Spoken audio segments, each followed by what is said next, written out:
across the East Coast Thursday, delaying flights throughout the region and stranding motorists in deep water from Philadelphia to New York City. In New York, the Clearview Expressway, a major highway in the borough of Queens, was closed in both directions. On Wall Street, the Dow down by 330 points, the Nasdaq dropped 7. More on these stories at townhall.com.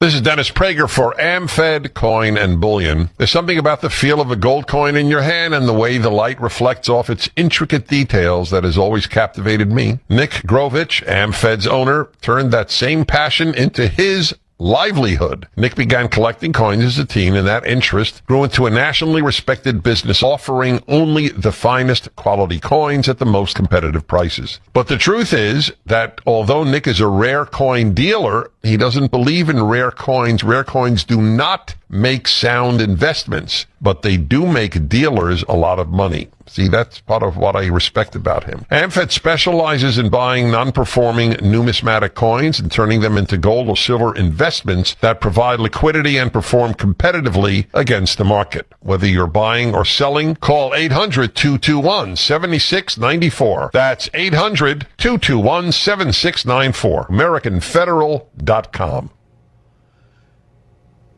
Here's the Wall Street Business Report. President Trump will sign an executive order to impose new tariff rates starting at 12:01 Friday morning.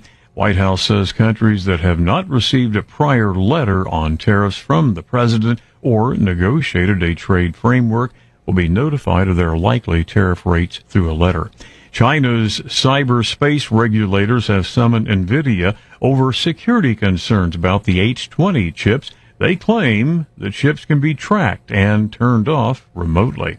Stocks giving up some early gains, closing lower on Wall Street today. The Dow was off 330 points. The Nasdaq fell 7. S&P 500 was down 23 for the day, and crude down 53 cents at 69.47. For the Wall Street Business Report, I'm Jason Walker. News and analysis at townhall.com. On Point Weather is made possible by our friends at Palmetto Citizens Federal Credit Union on 107 The Point.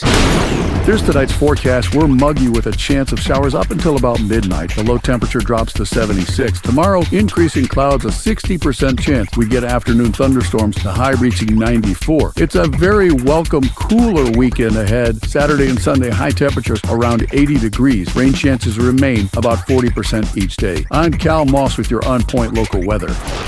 WQXL Columbia, W264DF. Grills, outdoor kitchens, fireplaces, summer sizzle starts with Bart. This is 107 The Point. This is The Point. Make thepointradio.com. This is Sports Talk with Phil Kornblut and Chris Bergen. Sports Talk is heard across the state on radio affiliates of the Sports Talk Media Network and is streaming live on SportsTalkSC.com, as well as Twitter, Facebook, and YouTube. The South Carolina Education Lottery lucky number to call in is 888-898-2525. That's 888-898-2525. Now, here are Phil and Chris with tonight's edition of Sports Talk. And welcome into Sports Talk, everybody, here on the Sports Talk Media Network. Might work if I pull my microphone over to me so I can be heard. Here across the state of South Carolina, what a great day. What a great day. Saw some video of Furman on the practice field today. Just gives you that itch when you see them getting out there. Clemson, saw some video of the Tigers, some pictures.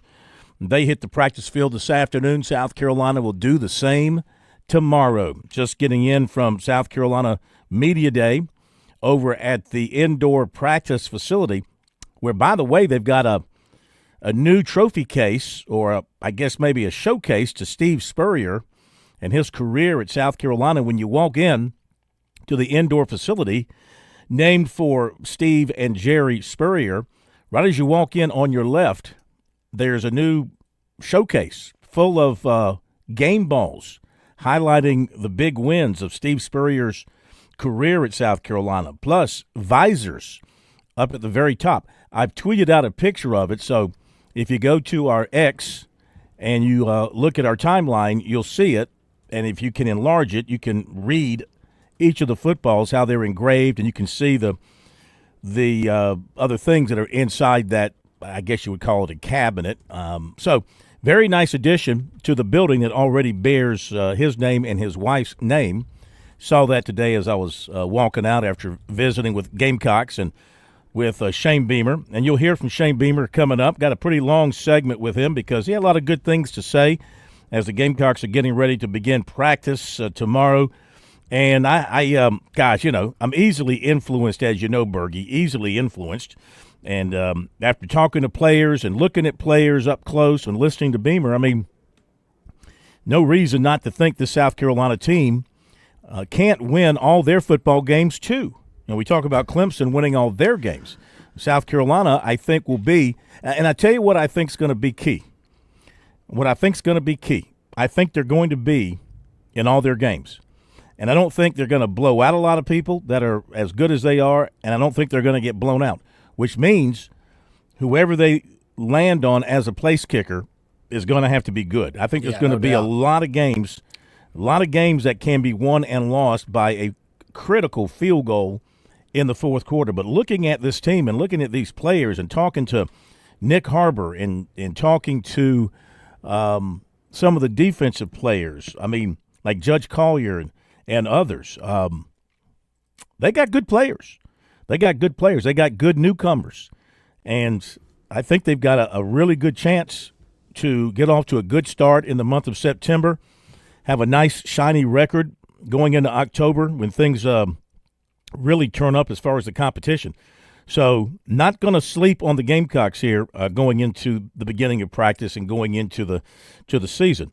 Now, Clemson's on the field. Dabo Swinney talked with the media. Maybe. Oh, maybe? Yeah, because Dabo might still be talking. Oh. He was going on. It was getting close to 50 minutes when I finally figured I need to get some work done before the show starts. So I think he's done. But it was interesting that they let him go as long as they did because he was supposed to start at 3:25 this afternoon. Of course, if you follow Clemson football, you know Dabo has never been on time for a media press conference. I'm not sure in his career. So you kind of give him that 5 to 10 minute buffer period. And then they were supposed to start practice at 4:40 this afternoon. And gosh, going on nearly 50 minutes or so, Dabo was in high gear and had some good stuff to say about his team, who I guess he doesn't anticipate them losing either. So something's got to give in late November. Yeah, absolutely. I think that Clemson, and you look at their team, and, of course, as we said before, there's not a game that they cannot win up and down the 12-game slate, which will make that game in late November, of course, very, very interesting. So I think we're looking at the opportunity here for two really, really fine seasons with these teams. So we're going to hear from Dabo as well. Mike Morgan at 7:05. And, of course, we will take your phone calls, some more tonight. That phone number is 888-898-2525. South Carolina Education Lottery, lucky number to reach us here on Sports Talk. Also, our text message line brought to you by Larry Lucas Insurance. And that phone number is 803-900-4847, 803-900-4847. And a couple of quick notes from the Beamer press conference, and then you can do the same for the Swinney press conference. The good news for South Carolina is that injury-wise, they're in pretty good shape. He did list a few guys who are out, and there's no timetable on their return. And it sounded to me like these guys could be on the sideline for a little while, talking about offensive lineman Brubaker, freshman defensive lineman Caleb Williams, which is somebody I think they were kind of counting on to come in and help early, if healthy. Another defensive end type, Jalen Brown, is out, and defensive back Sandy is out as well. Not active for tomorrow. No timetable for their return. He said not a short-term thing with those guys, so they could be out for a little while. Otherwise, they're in good shape. And no news on Faison. He was asked the question. No news on Faison as of today. So he was in meetings, and he will be going into practice. As far as running with the first team, well, he was asked about that, and he said it really doesn't matter at running back. They rotate them in throughout practice, so everybody really gets a lot of work as they go through practice at the running back position. So nothing to be concerned about if Faison's out there with the ones, or somebody else will run out there with the ones as well as they rotate them in and out. And he also said, you'll hear this later on in his comments, and this is not a big item if you ask me. It's about the helmet. Remember back on July 22nd, their video team dropped a video intimating that they were going to go to full time to the big Block C on the side of the helmet, replacing the smaller Block C. Right. It's something they had showed on a couple of throwback weekend opportunities, and apparently the players, in particular Lenore Sellers, liked it. So he confirmed that the big C, the big Block C, as he put it, that's where it's trending, to have the big Block C as the permanent, full-time insignia on the side of the helmet, which I give 2 thumbs up to because I think it looks better. I agree. And I think from a marketing standpoint, it's easier to see on television. And we talked a couple of weeks back on the anniversary of the Tiger Paw and how much Clemson has utilized that in terms of marketing, not just their athletic department, but their entire university. USC is going to have a hard time sort of bringing its entire athletic department underneath because softball and baseball have their own, the interlocking SC logo. But, yeah, no, I agree with you. And let's face it, if Lenore Sellers wants it, Lenore Sellers is going to get it. They listen to Lenore. He's like E.F. Hutton, those old commercials when Lenore Sellers talks, people listen. Mm-hmm. All right, ACC preseason player of the year is Cade Klubnik. They came out with the all-ACC preseason team. We'll hit on that in just a moment. But he is the player of the year. Meantime, what did Dabo Swinney have to say of interest today before hitting the practice field? Well, starting with Cade Klubnik, and this surprised me. When Cade stepped on campus as a freshman, he weighed 170 pounds. Which I found fascinating, but it's, high school kids, we never ate all that well. He's up to 212, according to the big weigh-in yesterday. And Dabo said a lot of the guys looked really sharp. He really liked what he saw from his team in terms of the weigh-in. In terms of injuries, they're about as healthy as you could possibly be going into the start of preseason camp. The only one that it appears is going to be out for any serious length of time is walk-on linebacker Billy Wilkes. He hurt his knee back in the spring. He mentioned Watson Young and Ari Watford and also Jay Haynes. Jay Haynes, one of the running backs, was in a green jersey today, which means he can kind of practice with limited contact, and they anticipate he'll be back shortly. And tight end Olsen Pat Henry is actually going to miss the first couple of days of practice because he had his tonsils taken out. So they hope to have him back maybe as soon as Monday. But for the most part, Clemson in very, very good health. He talked about how they've, and I don't remember them doing this last year and years past, covering Clemson in their preseason. I think it's pretty smart, and I'm surprised more coaching staffs don't do this. But Dabo said their plan for preseason camp is they'll never go longer than 3 consecutive days out on the practice field. He wants to save their legs, and I'm sure this is part of it, Phil, with the length of the college football season, and especially if you're anticipating, as Clemson certainly is, playing all the way into late January, and playing, 16 games or so. You've got to rest your legs early in the season so you have them at the end. So they'll go 3 days, and then they'll either have a meeting or a day off or do a team activity. But he said they're not going to practice more than 3 consecutive days without having some time off afterwards. I've talked about his team. He loves what he's seen thus far. He mentioned he was asked about Ian Shefflin and if there was going to be a considerable learning curve, and he said, "Oh yeah, especially when he has to try and block Peter Woods." So he said he's been really impressed with Shefflin in terms of the mental aspect of learning how to play football again because he hadn't played since his sophomore year in high school. The problem he pointed out is getting the physical nature, but they really continue to think that Ian Shefflin is going to be able to help this football team. And to me, that's going to be a fascinating story to follow. You got a guy who is really talented on the basketball floor has decided he wants to come out and help a championship-level football team maybe reach their ultimate goal. So that'll be fun to watch. But for the most part, it was touching on certain positions of interest and a typical preseason press conference before Dabo's had a chance to actually watch his team go through the paces in practice this afternoon. Yeah, and you talk about, former basketball players who can make it as a tight end. I mean, there's been a lot of those, like Jimmy Graham, for example, comes to mind, and others. So yeah, I could see him contributing. I tell you what, though, he'll get his welcome to football moment because, I mean, banging heads under the basket in basketball, that's tough. Don't get me wrong, and it's physical.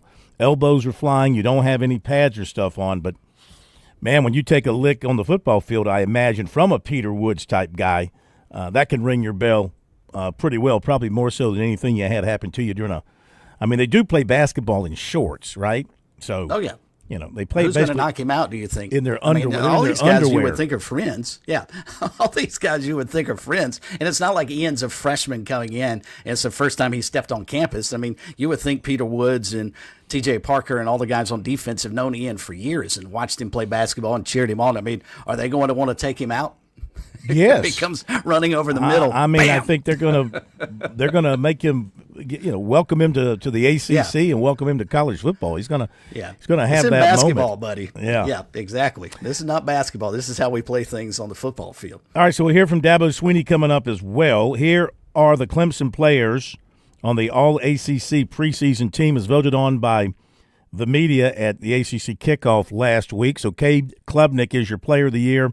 He's obviously the quarterback on the first team. Antonio Williams and Bryant Wesco Jr., wide receivers on the first team offense. Blake Miller, Walker Parks, and Ryan Lithcomb are on the first team offensive line. So that's 1, 2, 3, 4, 5. That's 6 offensive players for Clemson.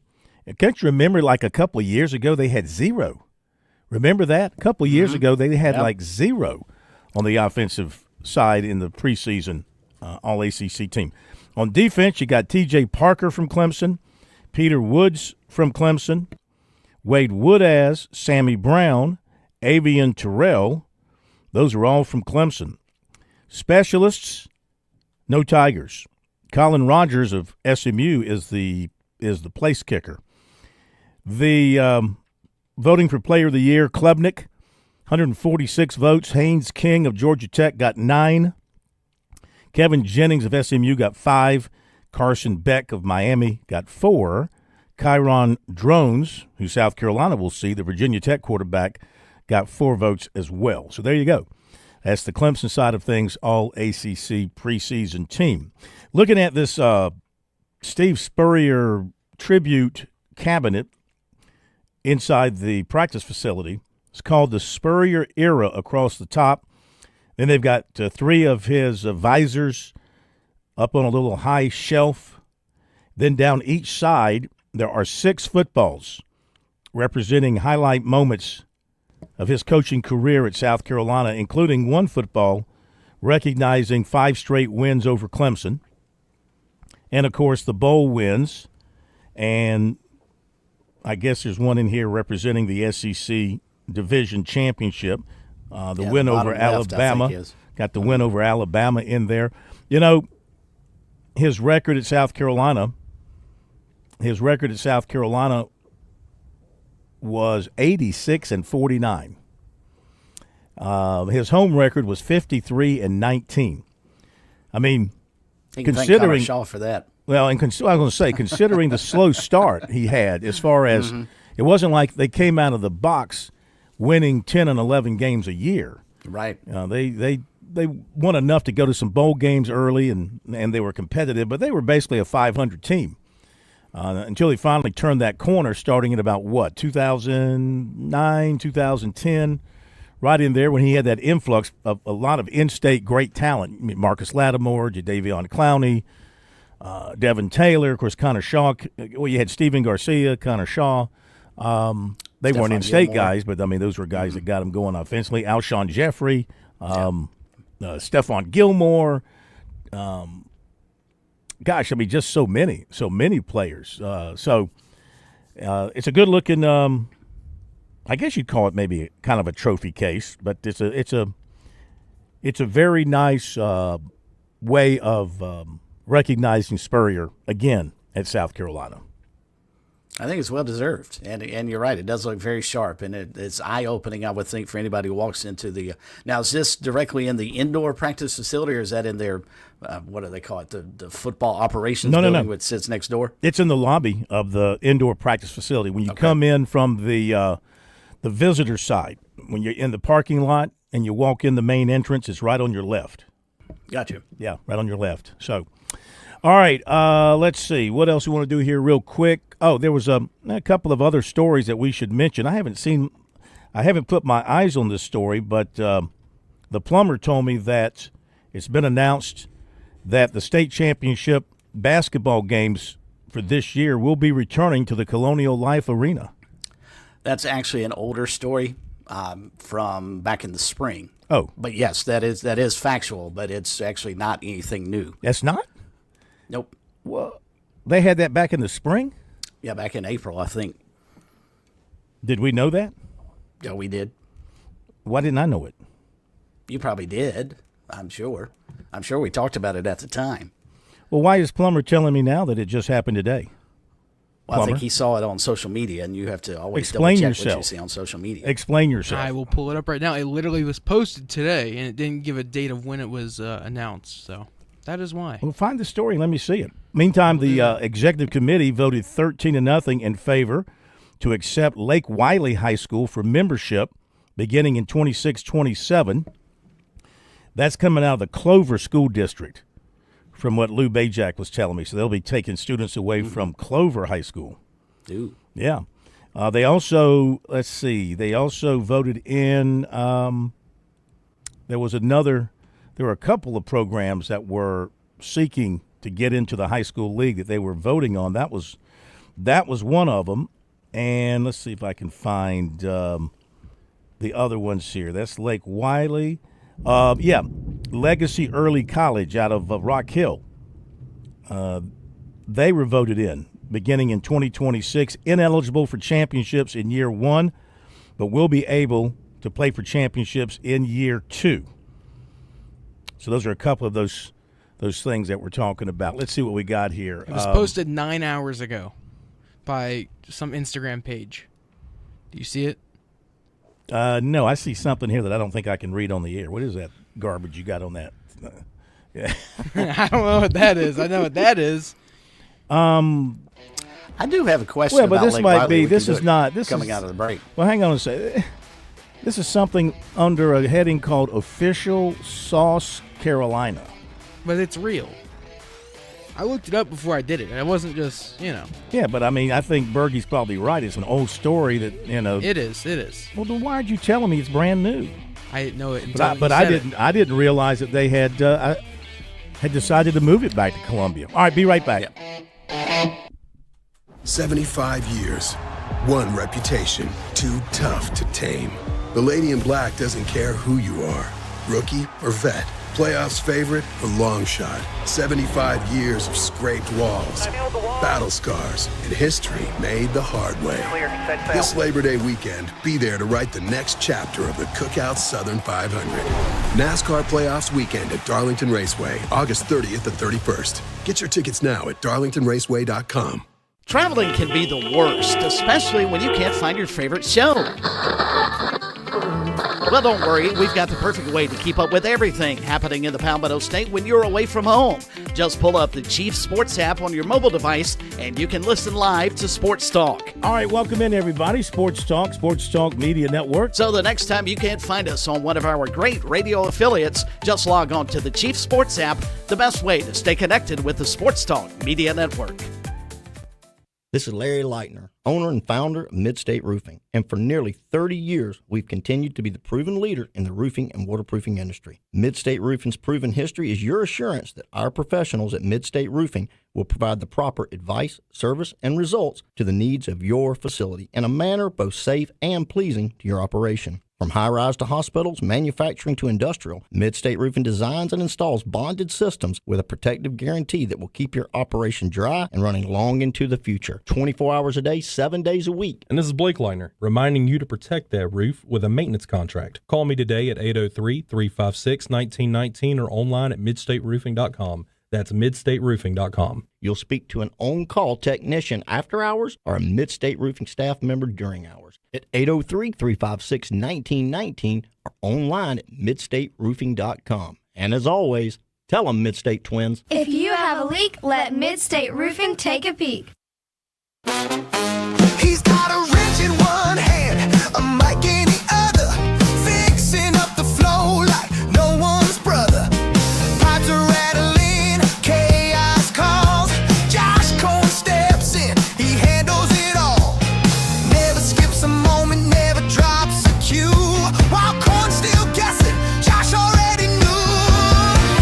Josh Cole in the plumber keeps it running right through the leaks, through the breaks, morning, noon, or night.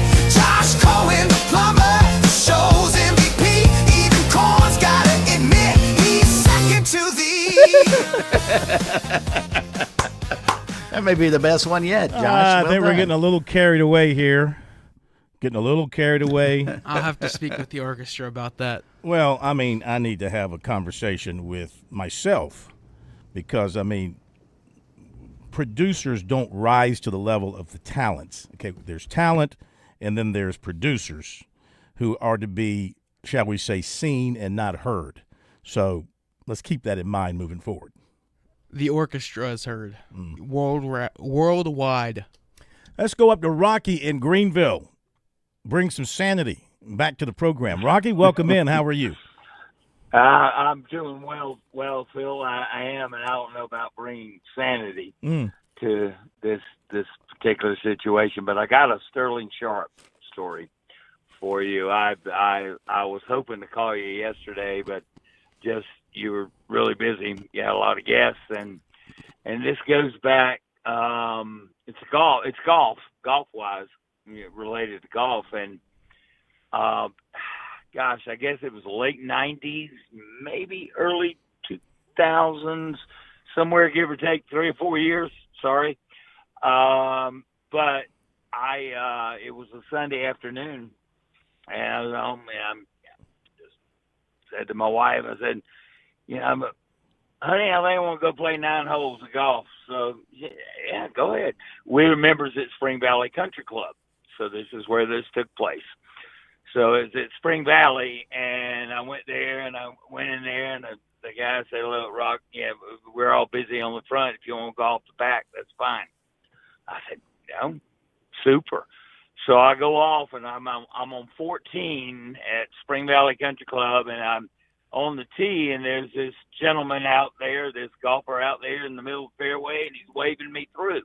Huh. And I'm like, oh, I hate this. Oh, hang on. I was hoping you'd get to the point, but hang on. We'll come back to you after the break. So we've got you on the tee, a gentleman in the 14th fairway waving you through. We'll let you finish up the story on the other side. I can't wait to hear it. Just hang on. We'll come back to you. Shane Beamer coming up. Dabo Sweeney coming up as well. Be right back. On Point Weather is made possible by our friends at Palmetto Citizens Federal Credit Union on 107 The Point.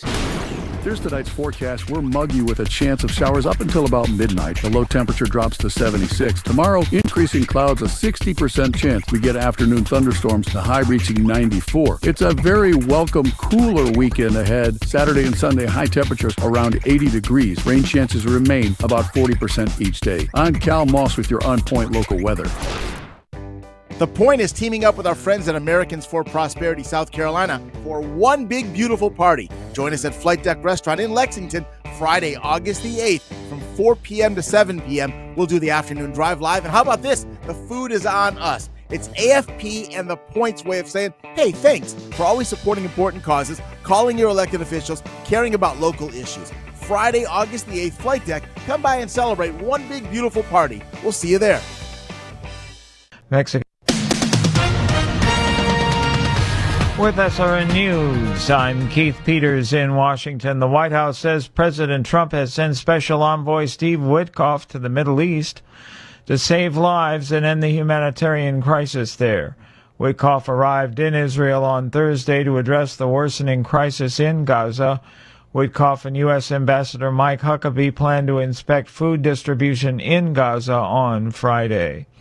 Countries worldwide are rushing to finalize trade frameworks with the U.S. as President Trump's deadline for new tariffs approaches. Trump has agreed to a 90-day negotiation period with Mexico, keeping a 25% tariff in place. Mexican leader Claudia Sheinbaum called the talks very successful. On Wall Street, the Dow down by 330 points, the Nasdaq dropped 7. This is SRN News. When your pipes panic, Franklin Plumbing and Drain Cleaning steps right in, fast and friendly. Josh and his team aren't just fixing leaks, they're restoring your peace of mind. This is when you're at your most vulnerable. You got a problem, you need a solution. They're not coming out to upsell you or talk you into something new this or new that. You'll appreciate their process. They'll tell you what needs to get done and what it'll cost before they ever even bring in their tools to start the work. They're locally owned, which unfortunately is no longer the norm in the Midlands. Franklin Plumbing and Drain Cleaning will treat every home like their own. They've done work for me, for my brother, countless numbers of Point listeners. Dial 799-2222 or visit franklinplumbing.sc.com and you tell them Kev from The Point sent you. You will experience plumbing that's more than just a fix. It's a solution from people who care about their work and stand by it. When you need them, please don't panic. Just call Franklin Plumbing and Drain Cleaning, 799-2222. What's better than getting the best Wagyu and Hereford beef anywhere in these parts and getting it delivered to your door? How about knowing you're still supporting local farmers in Saluda over at H&J Cattle, where tradition meets quality? Visit HandJCattle.com. Place your order for $50 or more, get free delivery in Richland or Lexington County. Plus, Point listeners get 10% off your order. Enter keyword The Point as one word for your discount. HandJCattle.com. Life is not a straight line. No matter how hard you try to stick to the path, sometimes you have to take a detour. Miss a turn or maybe even start over. Relax, we get it. Life happens, and your credit score shouldn't define your future. That's why Founders offers opportunity so you can pursue your financial goals. Not just for people with perfect credit scores, but for real people with real stories. At Founders, we know how to look beyond the credit score by listening, understanding, and believing in people and second chances. Because here, you're more than a number. You're a parent, a student, a dreamer, a doer whose story is still being written. When you're ready to pursue your next financial goal, stop by a Founders Federal Credit Union near you or visit foundersfcu.com/loans to see how we can build your next chapter together. Terms and conditions apply. Membership qualification required. Federally insured by the NCUA.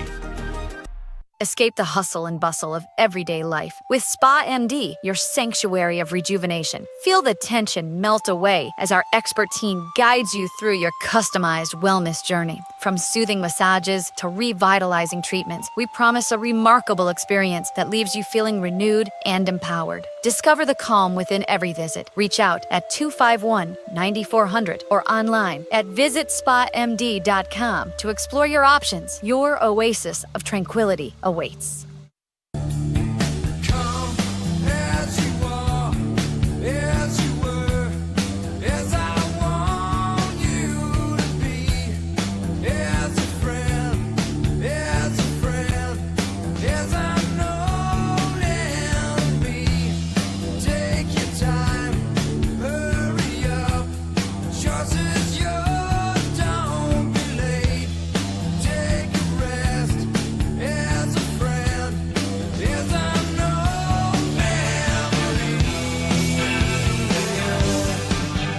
All right, we're back on Sports Talk Media Network. You're right, Bergie. It was April 9th when that story came out. South Carolina High School Basketball Championships returning to, you know what? My mistake was listening to the plumber telling me he had breaking news. That's on me. That's my mistake. Breaking news was never said. And I take full responsibility for being stupid enough to listen to the plumber. That will never happen again. I don't care what he's got. He did report what he saw. Next thing is going to be he's going to hand me breaking news on the Lindbergh baby. And I'm going to breaking He'll news. have to look up the Lindbergh baby first. He doesn't get that, which is good. I like when I go way over his head. Phone number 888-898-2525. Real quick before back to Rocky. Florence defeated Camden 7-2, advancing to tonight's championship game against Richland, 7 o'clock at Founders Park. So that means Florence and the Richland Post will be advancing to the Southeast Regional in Asheboro, North Carolina. And those are two really good American Legion baseball teams right there. All right, Rocky. Rocky? Sure, I'm here. Rocky. All right, so you were on the tee, 14th at Spring Valley. Somebody's waving at you in the fairway. Yeah, and that would be Sterling Sharp out there, which I did not know at the time.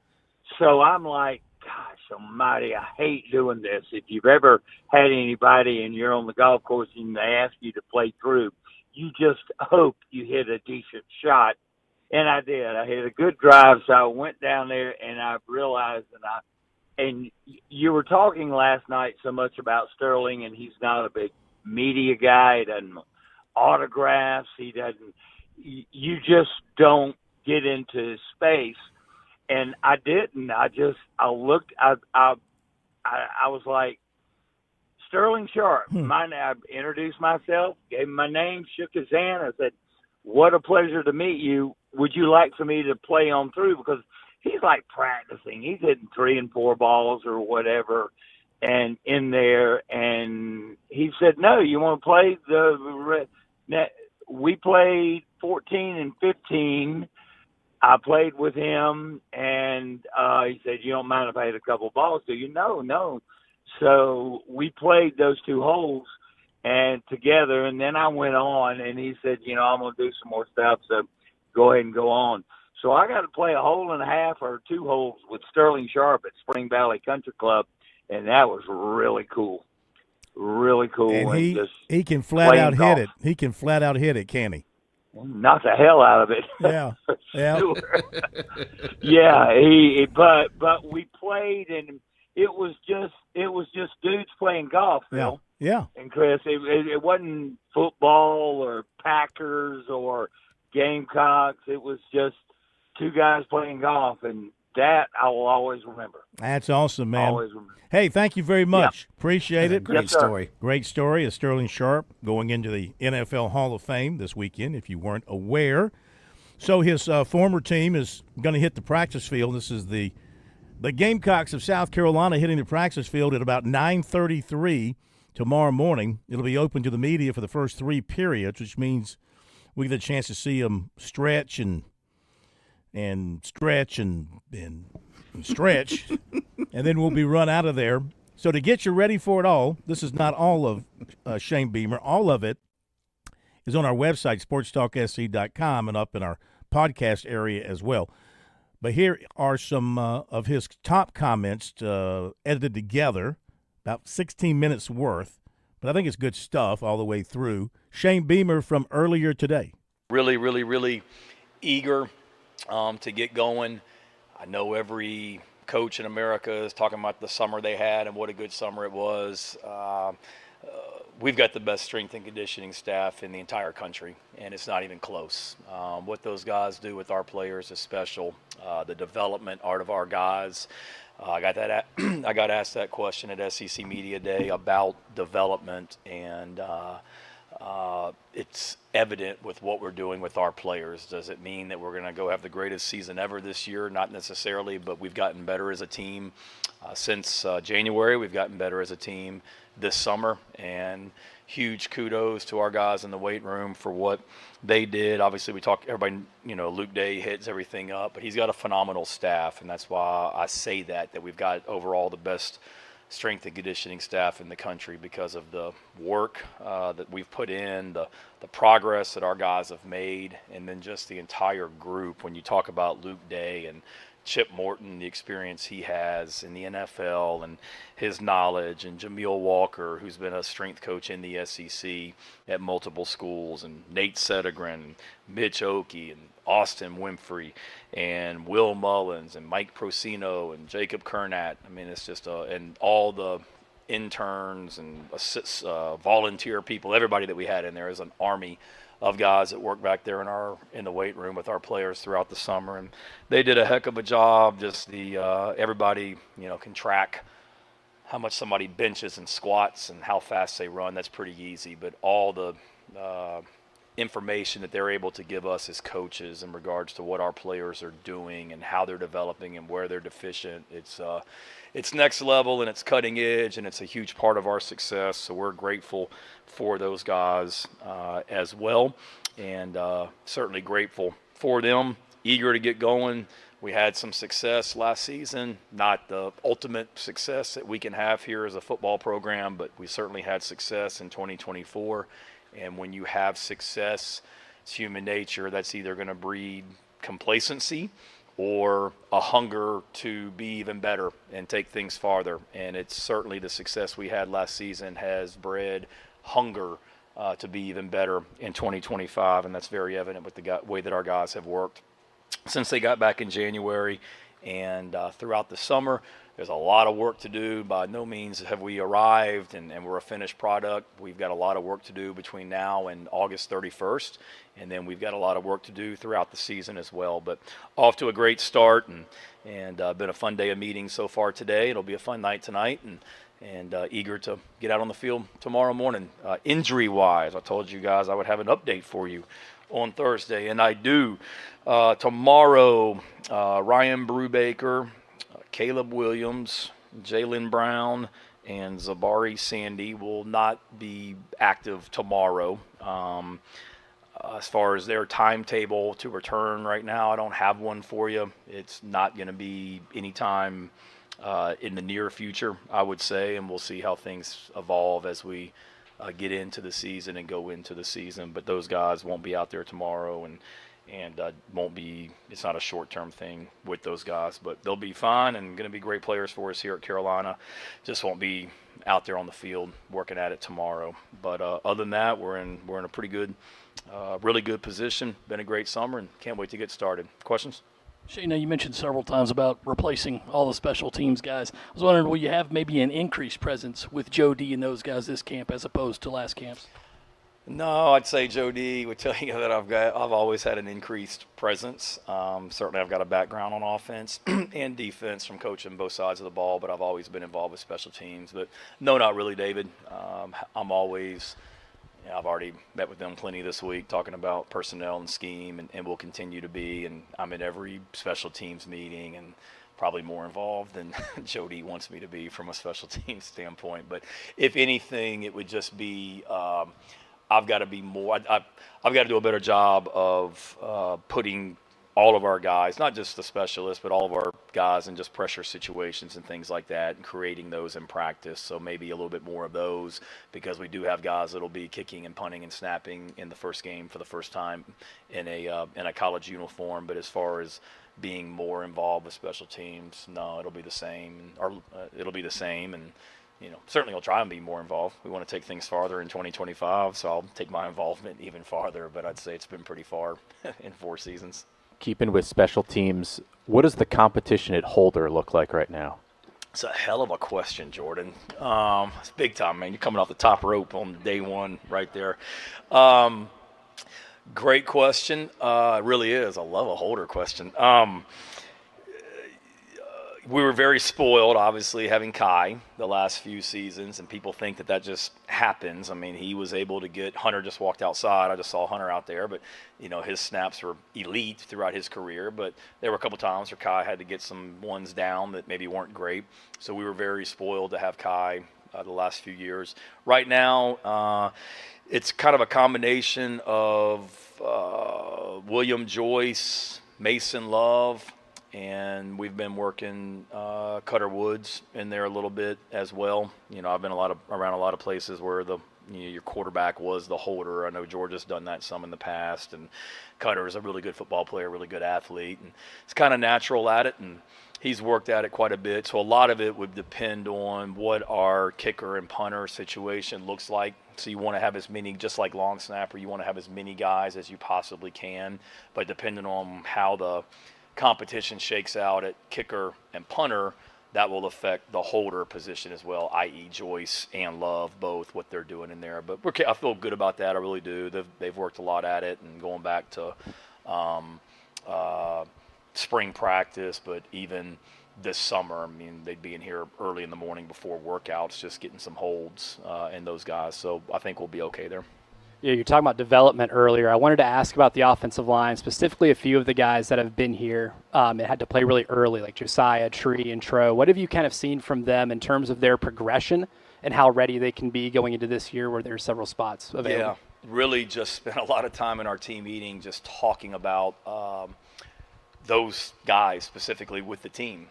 Josiah Thompson has developed. Josiah Thompson, I'm pleased and proud to report, is over 300 pounds as of today, which that's been a, I don't want to say battle, but a mission for him because he came in a little light to play left tackle in the SEC. And not only did he do it, he did it at a high level, but he's really attacked everything, and that goes back to the development in the weight room, the training room, Yemi Rodriguez in nutrition, but he's been able to put on weight, and now he's developed, and physically he's more prepared now to go play offensive tackle in the SEC. When we have workouts in the summertime, if a guy's not quite healthy, so you see all the different, equipment and things like that we have out here for our guys, but there's certain things where if they've got a health issue, they are what we call modified, meaning all the other offensive linemen are pushing this sled today, and the sled is 500 pounds, but because you're not quite healthy enough, the sled you push is going to be 200 pounds. Well, Tree, Marquis Anderson, I'd say, is another one of those guys. They've had some injuries. They were modified less this summer than they've ever been, which means that they've taken another step physically. Tree's grown up a lot, and then Tro's been awesome. Singled him out with the team because he's really changed his body in a lot of ways, changing his body fat percentage.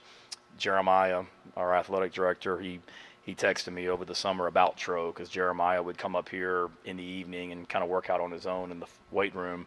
And one night this summer texted me and was like, every time I come up here, Trevon is always in the weight room. And the guy works his butt off on his own. He'd be up there on the treadmill just trying to lose weight and change his body comp. So really proud of all those young offensive linemen, and that's one of the things that we talked about as a staff today. I went through with the staff a lot of the things that have me excited about this team and the development of those young offensive linemen, because we've recruited very well at that position. They're now a year older and have developed more and are the best version of themselves than they've ever been. Hey Shane, in terms of expectations, do you feel like this year going into the season, it's kind of similar to the way it was after 22 when you guys are going into the 23 season? You guys are coming off the 8-5 year, and if so, how do you guys, or what are the differences you notice in terms of how you guys handled it then versus right now in the summer?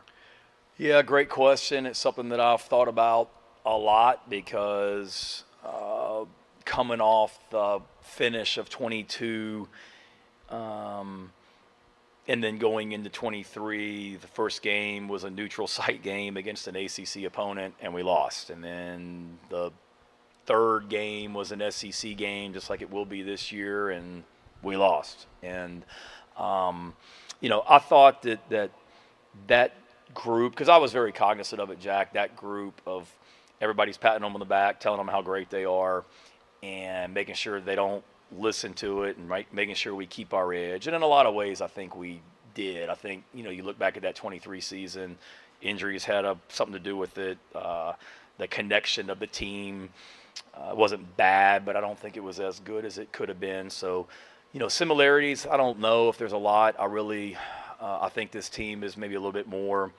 mature. This team has kept that mentality that I want the team to have in regards to having an edge about themselves.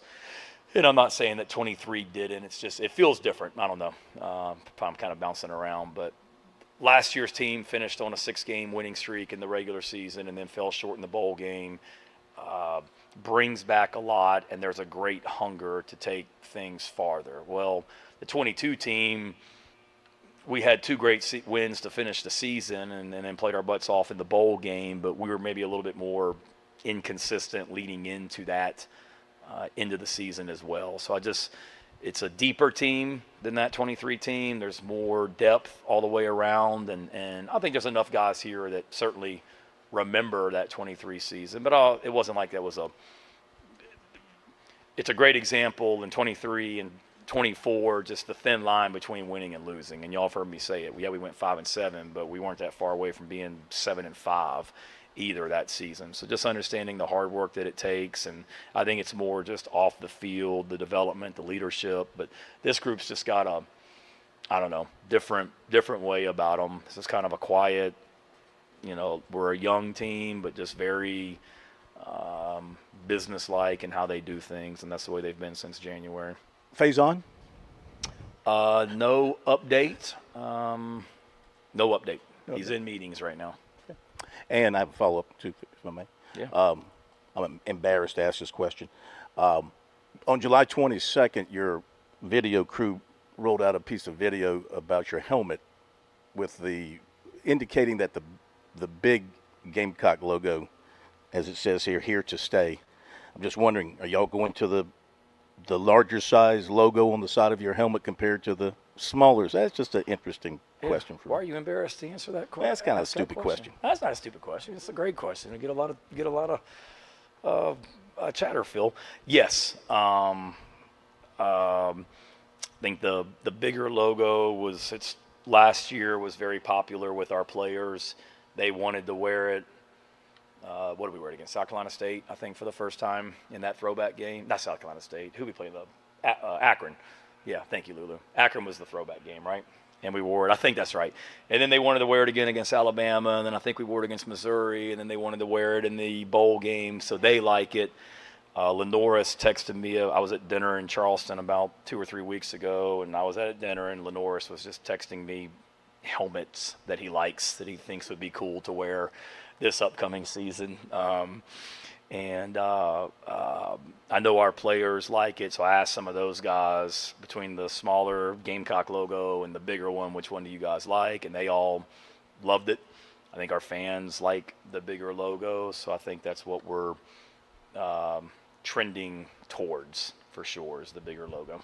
Where do you feel you are as an overall program, records aside, and not reaching the ultimate goal of a national championship, but do you feel like as you go into your fifth year that your culture and everything else is in place where you hoped it would be after four full seasons? Yeah, absolutely. Have there been some has there been adversity that we face? Sure, like any program through the first 4 years, there have been things that we've grown from, but from where we were in December of 2020, when I literally stood in this spot right here and the team was right here because of COVID, and I had my very first team meeting literally right here, from that day in December 2020, when the night before they had been in Lexington, Kentucky, and got hammered pretty good in Lexington,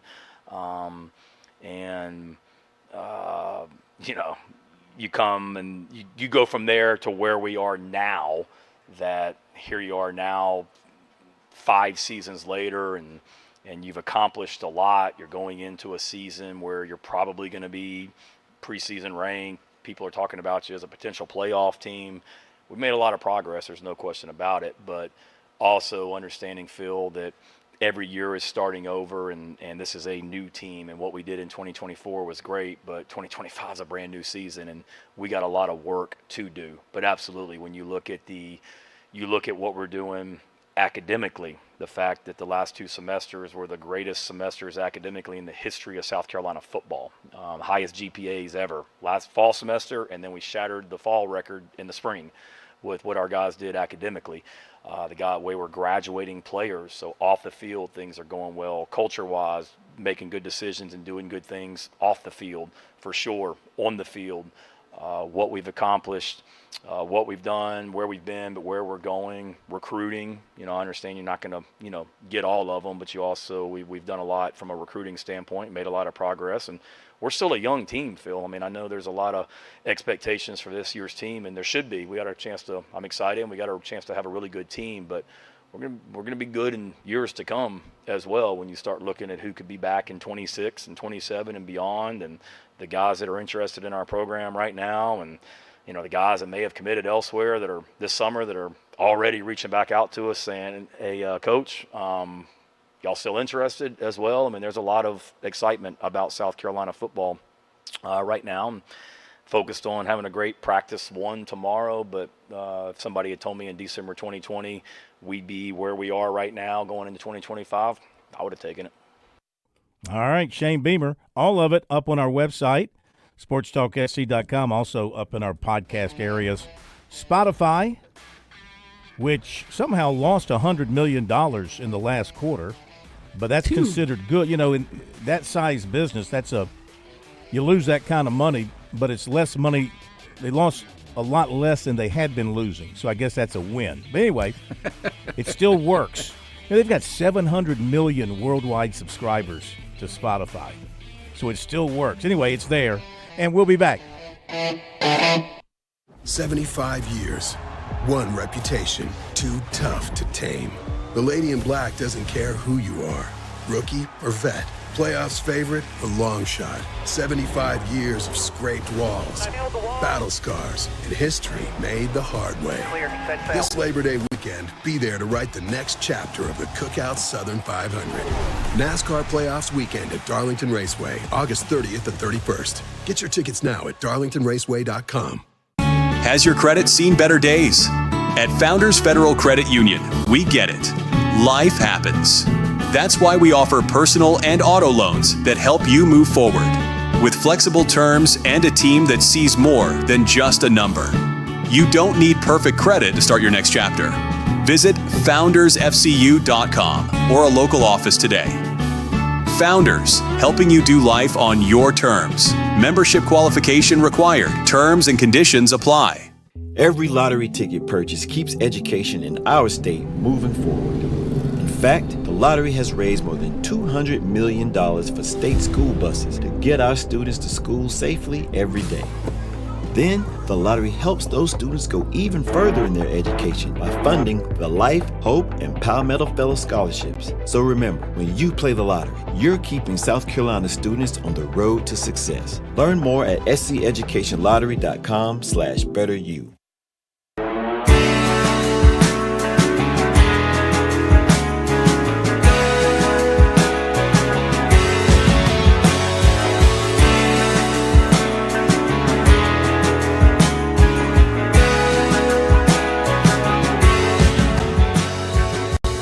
Coming up top of the hour, hear from Dabo Sweeney in the next hour. Also today, the high school league voted to stay at 5 classifications in their next realignment, but they will not split 5A into 2 divisions in its next realignment. The league's executive committee voted 13-4 to have 5 classes in 26-28 realignment. That occurs every 2 years. League's been at 5 classes since 2016, but 5A split into 2 divisions for championships in all sports in the last realignment. Of course, there's still some other hurdles here because the 5A classification could also have a say on this, and it still has to be approved by the league's executive committee. But that's where they're looking at right now, just going to 5 pure classes the next time around. Top of the hour.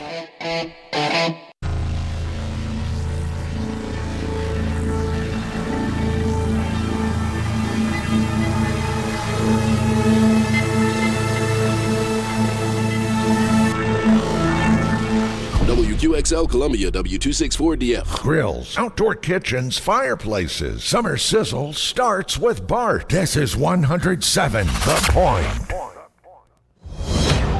Breaking news this hour from townhall.com. I'm Keith Peters in Washington. The CIA and the Department of Justice have declassified new documents related to the Russian collusion hoax and have sent the material to the Senate Judiciary Committee. Bob Agnew reports. Attorney General Pam Bondi said in a statement the DOJ provided Committee Chairman Senator Chuck Grassley with previously classified information relating to what she called Special Counsel Durham's investigation into possible coordination between the Clinton campaign and the Obama administration to interfere with the 2016 presidential election. The CIA wrote on its X account that the disclosure, quote, further advances President Trump's directive for maximum transparency. Bob Agnew reporting. The Department of Transportation releases a long secret list of its most overdue and over-budget projects. revealing billions of dollars in taxpayer money committed to projects that can't seem to get across the finish line.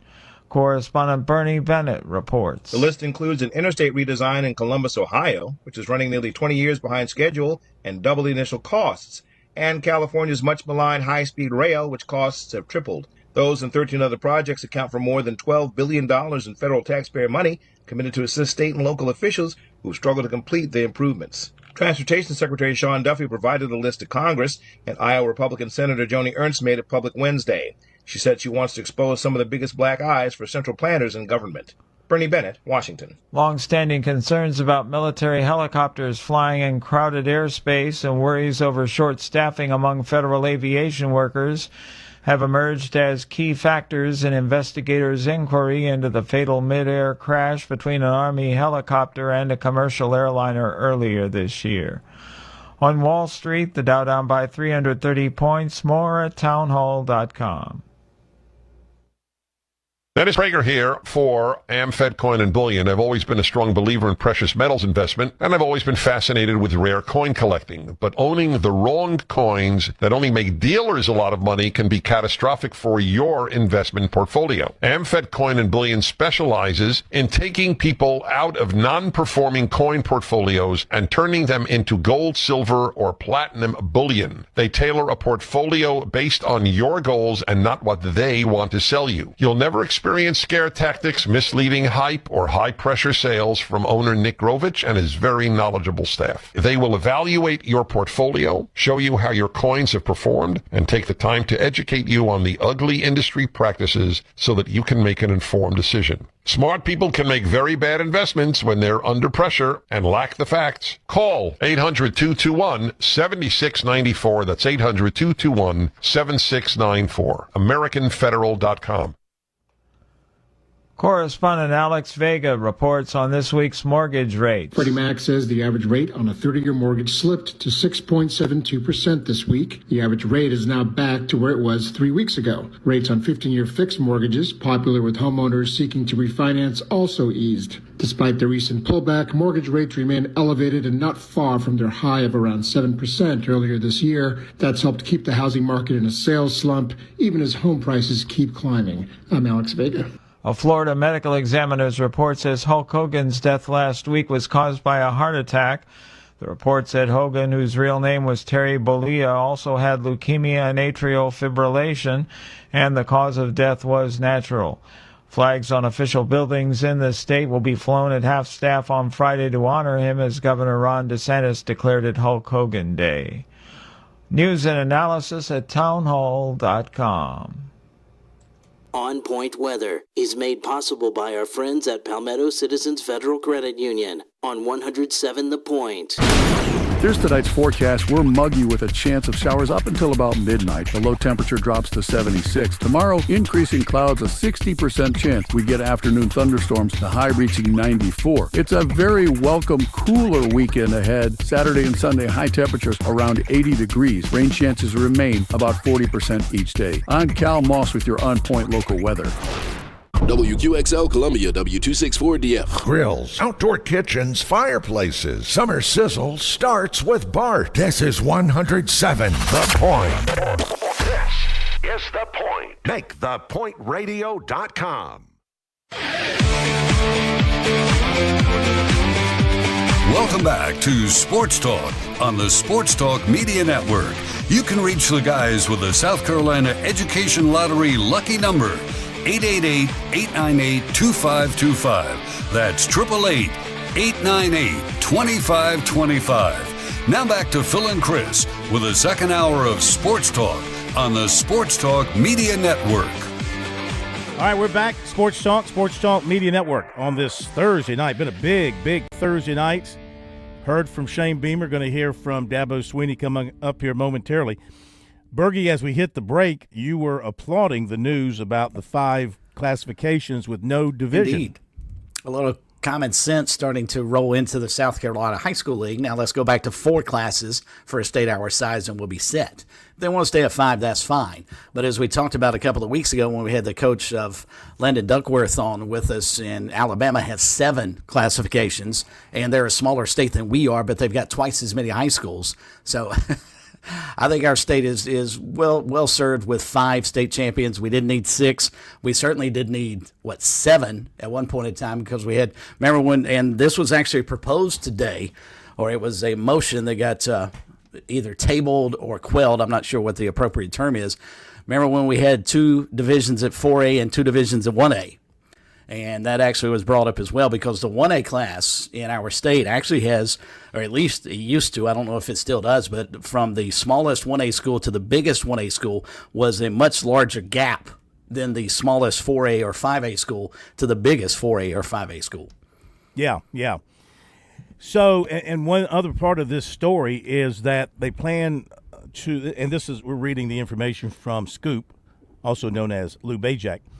So, it was recommended that the realignment be built from the bottom up, meaning there would be more schools in Class A, which is the smallest class. In the last realignment, 5A had 54 schools, and Class A had 42. 4A had 41, 3A had 33, 2A had 42. So, I mean, I don't know what they're trying to balance it, so everybody's got a chance, let's say. Sure. And I don't know what the best answer is. I don't like the split divisions. I mean, I'd rather see them go to 6 divisions, 7 divisions, whatever. I just do not like – I don't like dashes. I don't like 5A dash Division 1 champion and 5A dash Division 2 champion. Give me a 5A champion and give me a 6A champion. I mean, what's wrong with that? I don't like dashes. That's fine. Yeah, I don't like the dash.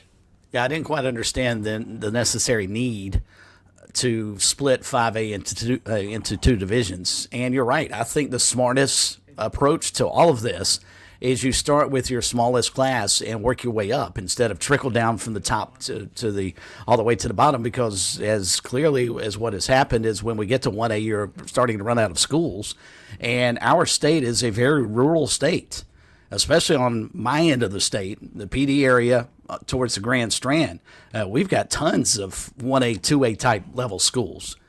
You rarely see any 5A schools around here until you get to the coast. Mm-hmm. So I think building from the bottom, lay your foundation with 1A and work its way up to 5A makes perfect sense. All right, well, they've taken that action, so let's see where it goes from here. Right now we go to Mike Morgan, another edition of Morgan on the Move here on Sports Talk. Play It Again, brought to you by Play It Again Sports in Harbison. Play It Again Sports, where Chris Mosley runs the best sporting goods shop in the Palmetto State, with all the things that you'll want to buy, sell, trade.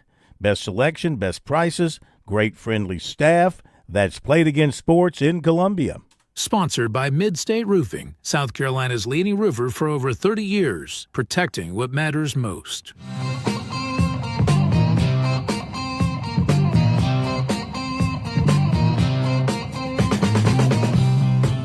All right, time to welcome in Mike Morgan. Morgan on the Move once again here on Sports Talk. And good evening, Mikey. How are you? Well, guys, how are you doing? Fantastic. Great to have you with us once again. I know you're a busy guy, doing a lot of shows, a lot of appearances, et cetera, et cetera. Let's talk about the Braves for a moment. Before we get into the football talk, because you're right there in Atlanta, keeping your finger on the pulse. Look like their season's dead. So what do you think happens now? I think they need to recalibrate. People can certainly point to the injuries, and that's a major factor in all of this. I mean, their entire rotation is on the injured list. Acuna has been in and out. He's hurt again. Profar, who I never was really high on anyway, gets a PED suspension of 80 games. So anything that could go wrong did go wrong. But I think it would be disingenuous to not include the fact that they went cheap. They didn't do what they needed to protect their bullpen or make some important moves. They didn't do enough offensively to make some quality additions. I think this is a master lesson. And if the Braves want to be big time, they're going to have to spend big time. And being eighth in the majors and payroll is just not good enough. If you are going to be eighth, then you better spend it like really wisely and have a bunch of young players on the cheap. But that's not the way this team is constructed. Acuna, long-term deal, Albies, long-term deal, Riley, long-term deal. They don't have a lot of moving parts. So when people say, well, let's just be active at the trading deadline, it's really not that easy. It's really not. So they're in the biggest pickle that they've been in this decade. Yeah. In terms of where they are, what their resources are, what their tradable assets are. And again, even though there's no salary cap, it certainly seems to be self-imposed by Liberty Media. Who would have thought back in April when they got off to the brutal start that it would really continue for most of the season? Do you believe that management will just give Snitker a pass on this season, bring him back next year? No, I think Snitker's retiring anyway. I think he knows. Yeah, this is the last year you'll see Brian Snitker in the dugout. I think if he wasn't going to retire, he would have possibly even been fired mid-season. And I like Snit. I've known him a long time. But no, there'll be a new manager next year in Atlanta. Mike, if you were sitting in Anthopoulos' chair today, would you have tried your best to move Marcell Ozuna? I realize he's the 10-5 type guy, so it makes it difficult. But, I mean, they didn't appear to do much at the trade deadline, and this is a team, as you pointed out, I think appropriately, has to find a way to rebuild that farm system. Yeah, and I even question what the market is for Ozuna because he can't play a lick of defense. You mentioned the 10-5 factor, which is crucial. His offense is way down from what it was the last couple of years. So I'm not sure if the market was really hot for him to begin with. At that point, yeah, I mean, there's a few guys really on the roster that teams would be, lining up to try to make a move for, but not many. I just think they have hit a bump in the road, and you see, like, your window is not that big typically in Major League Baseball, and they had a nice window. You're winning the division every year, you win a World Series, you're in the playoffs every year, and now all of a sudden it's not just like a one-off. I think a lot of questions are, what does this team look like next year and going forward? Because I don't think with the current roster, even if everybody stayed healthy, it's a team that's going to compete to win the East. And I didn't think it was going to compete to win the East this year. I thought they'd be in the wild card hunt, but they have not been remotely in the wild card hunt. They're basically one of the worst teams in all of Major League Baseball. Mike Morgan here. Mike, I know that tonight's segment's very similar to one of your dates prior to getting married. That means it's going to last shorter than normal. Yes. And a lot cheaper. A lot cheaper. But with football practices commencing all over the country, I'll give you a very broad question here. What 2 or 3 stories are you keeping an eye on in camps, not just SEC, ACC, but around the country? That's your quick open-ended question. Yes. How about the history of the world post-World War II? I think let's start in the SEC. I think that the story is it's obviously who's going to win it, but everybody has Texas, Georgia, Alabama, and then some have LSU. Who's going to crash the party? Is it South Carolina? Is it Ole Miss? Is it Missouri? Who is it? Is it somebody we're not even thinking about? In the Big Ten, is Penn State finally ready for the big time? Mm-hmm. Drew Lauer's back. Their running back's back. Their defense is back. Their offensive line is back. Are they ready to finally win the big game and make it to a national championship game situation? That's been the knock on James Franklin, who's been woeful against Ohio State, Michigan, and Oregon. The ACC, who's going to finish in second behind Clemson? And then the Big 12 is up for grabs. So, I mean, I start breaking it down from a conference standpoint, Phil, and now those are the major storylines I see in each conference. Mike, like one of your ex-dates would say, get out of my car, and we'll talk to you next week.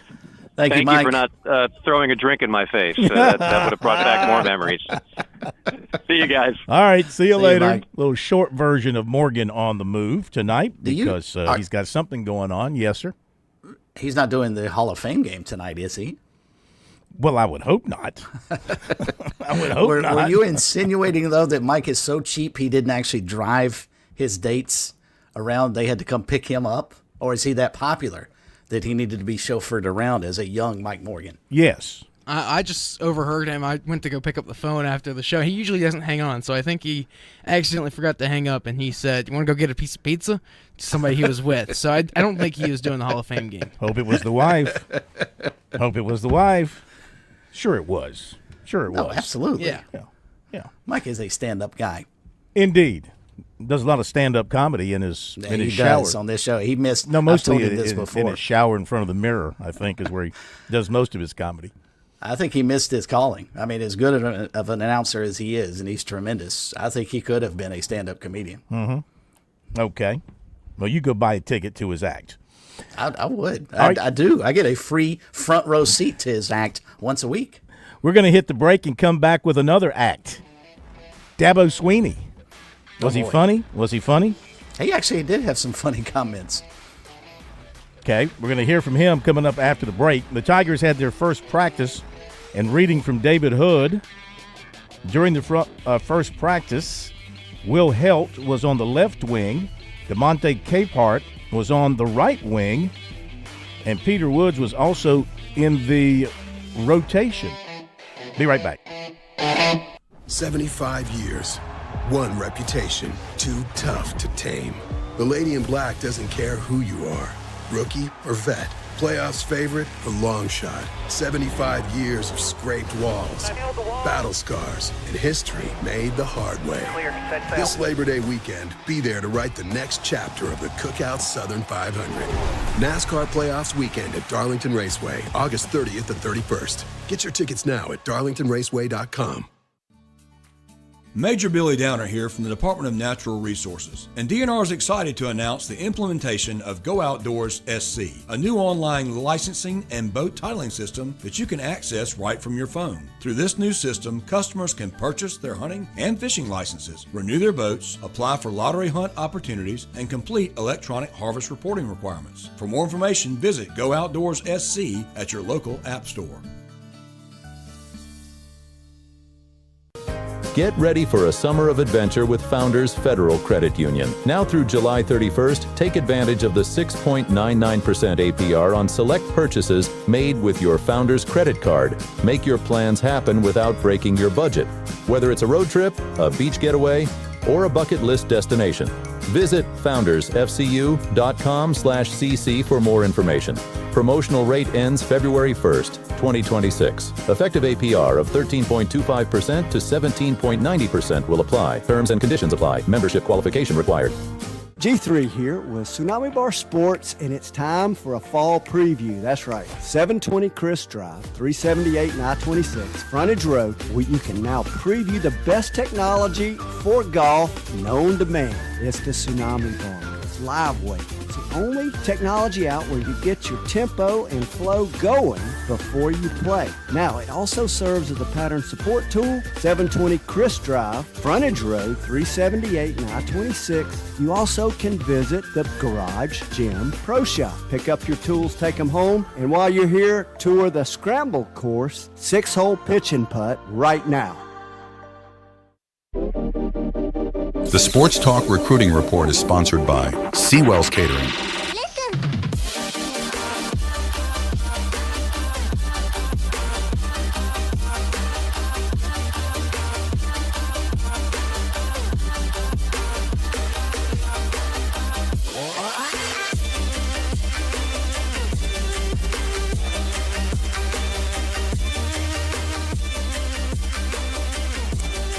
Before we get to recruiting, we're going to get to Dabo Sweeney coming up shortly. I false teased you there. I false teased you. It's called a false tease. It's called a regurgitation. It's called a false tease. Well, no, I guess it's a false tease. I mean, turn off the mic. Thank you. Jeez. Anyway, it's a false tease. I wanted to say this, though. I was hitting that story by David Hood, and I should have said that those positions I was talking about was on special teams. So they opened up with special teams for a few periods, and Helt and Capehart and Woods in the rotation there on special teams. Jack Smith punting. He boomed a couple, according to David Hood. And the first group on the offensive line, left to right, Tristan Lee, Colin Sadler, Ryan Lithicum, Walker Parks, and Blake Miller. Dabo said, you'll hear Dabo coming up. Did he say he had 7 offensive linemen who could start? 7 starters on the offensive line? Reference that, yeah. He's very, very high on this football team. Peter Woods, though, on special teams, I'm assuming on return, not on kick coverage. Yeah, let's see here. The special teams. I realize Woods is a really good athlete. The Tigers lack protection. Okay, here we go. Yeah. This was on they lacked protection from the wing spot. So here, okay, this was an alignment for blocking for place kicks. Okay, extra points and field goals. Yeah, gotcha. so Helt was on the left wing, Capehart on the right wing, and Peter Woods was also in the rotation. So, yeah, you're right. Something they needed to address was better protection on kicks because they had numerous kicks blocked last year. Mm-hmm. That's true. Yeah, you're right. Yep. All right, more on that, more from Dabo Swinney coming up after the bottom of the hour break. But right now we give you the recruiting report tonight here on Sports Talk. It's a Friday tomorrow, which can mean one thing and one thing only in America, and that is a roast beef Friday at Seawells. Now, Plumber, you may turn on your microphone and share words. I will share good words. On the first day of August. I will share very good words on the first day of August. Never had a producer run his mouth so much. Words. Most producers never say a word. I'm going to have a talk with management.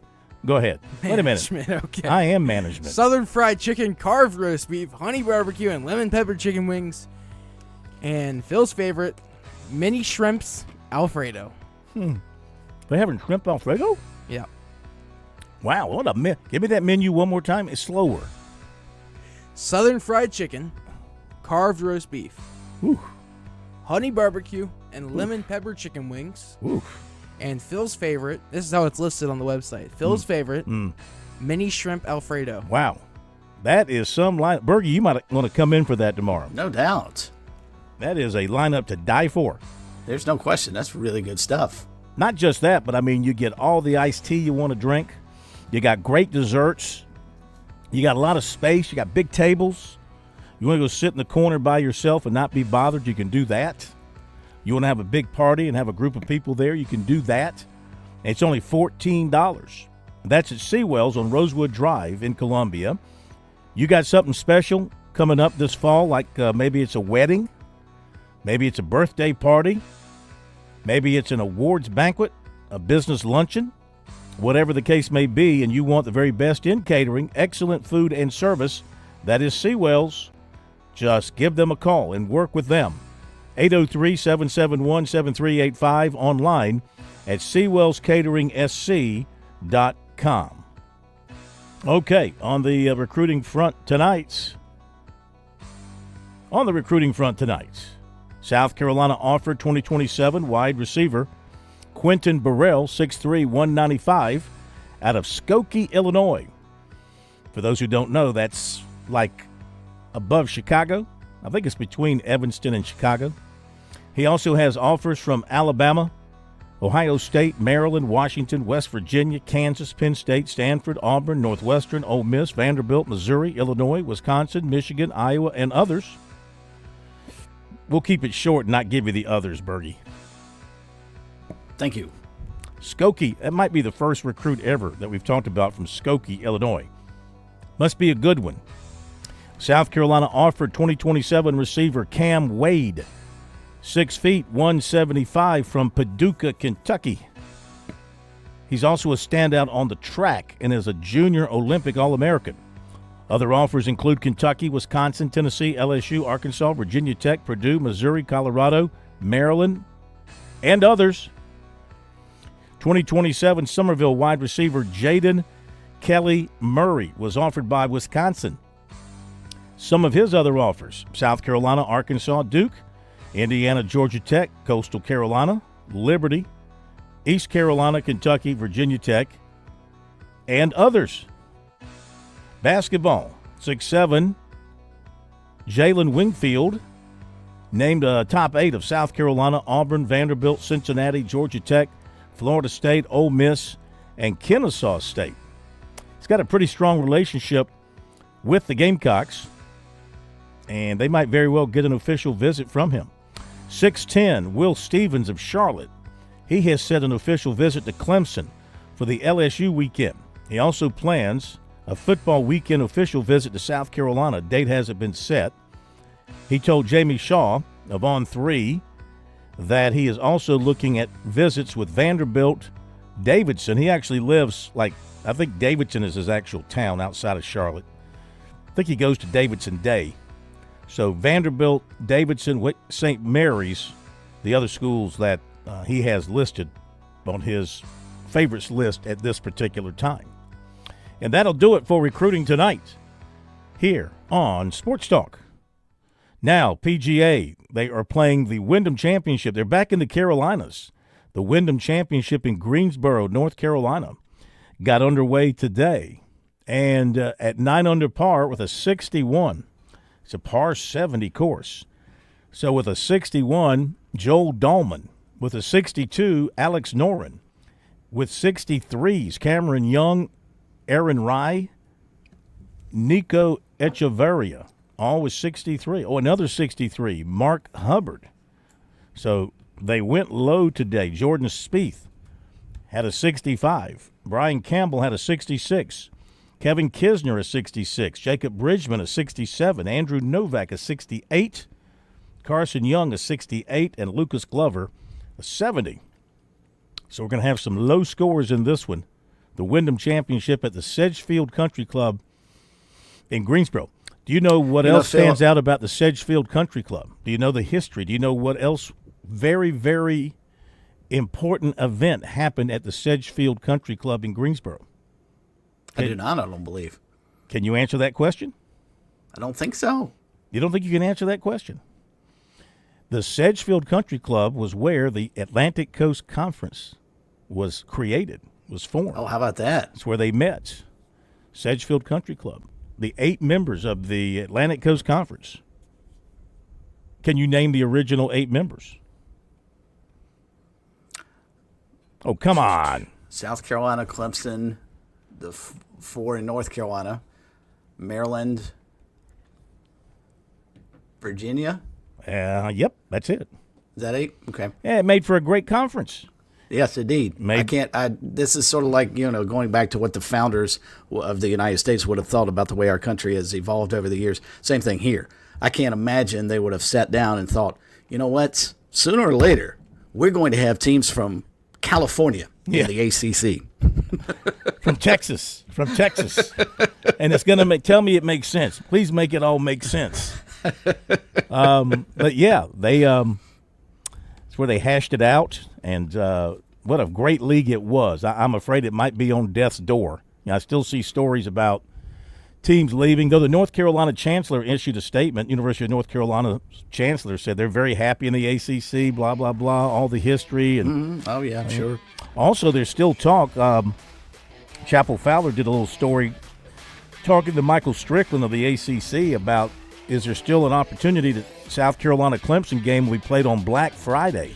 Yeah. And Michael Strickland said, they're keeping that option alive, that all the teams are available for Black Friday, even though Dabo Swinney says he doesn't want to play on Black Friday. And I'll tell you why I'd be opposed to it as well. On Point Weather is made possible by our friends at Palmetto Citizens Federal Credit Union on 107 The Point. Here's tonight's forecast. We're muggy with a chance of showers up until about midnight. The low temperature drops to 76. Tomorrow, increasing clouds, a 60% chance we get afternoon thunderstorms, the high reaching 94. It's a very welcome, cooler weekend ahead. Saturday and Sunday, high temperatures around 80 degrees. Rain chances remain about 40% each day. I'm Cal Moss with your On Point local weather. The Point is teaming up with our friends at Americans for Prosperity, South Carolina for one big, beautiful party. Join us at Flight Deck Restaurant in Lexington Friday, August the 8th from 4 p.m. to 7 p.m. We'll do the afternoon drive live. And how about this? The food is on us. It's AFP and the Point's way of saying, hey, thanks for always supporting important causes, calling your elected officials, caring about local issues. Friday, August the 8th, Flight Deck. Come by and celebrate one big, beautiful party. We'll see you there.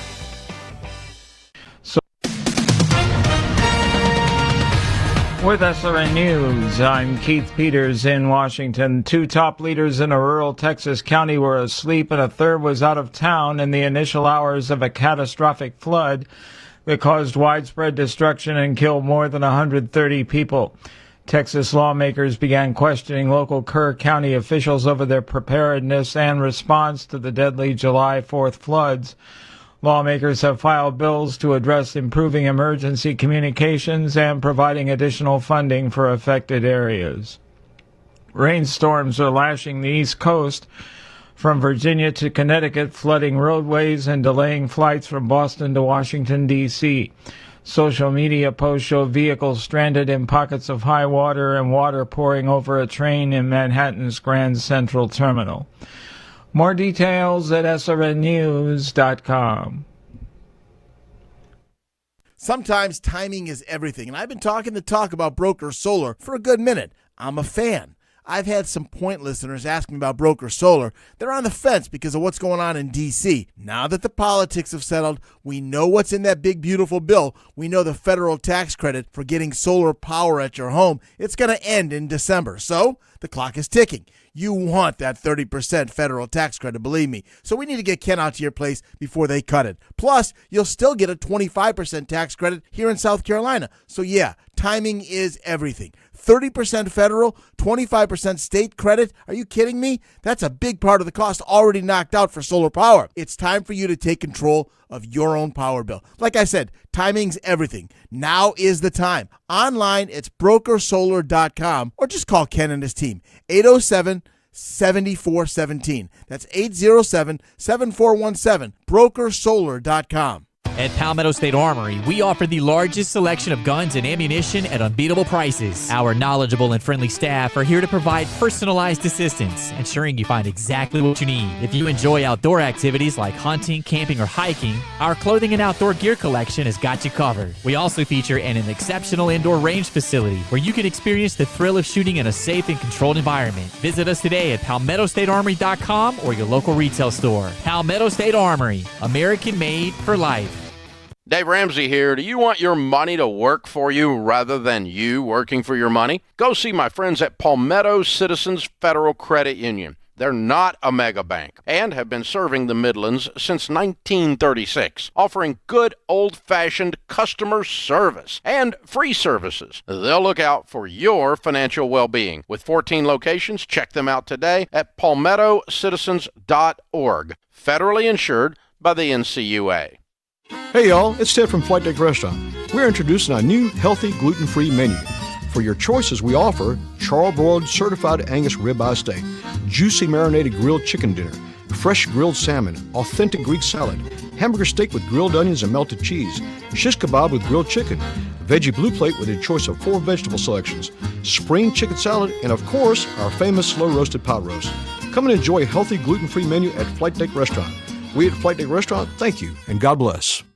Want to hear my success story? I'm Fran Halloran, the money coach. I'm celebrating a decade of partnering with The Point. It's one of the best decisions I ever made. I've used The Point to significantly grow my small business. It started with a meeting with Kevin Cohen. Do you own a small business? Are you on a limited budget? No problem. Reach out to Kev at 563-8558. Get a customized plan and start your journey to business growth with The Point today. Success is one call away. Take the leap.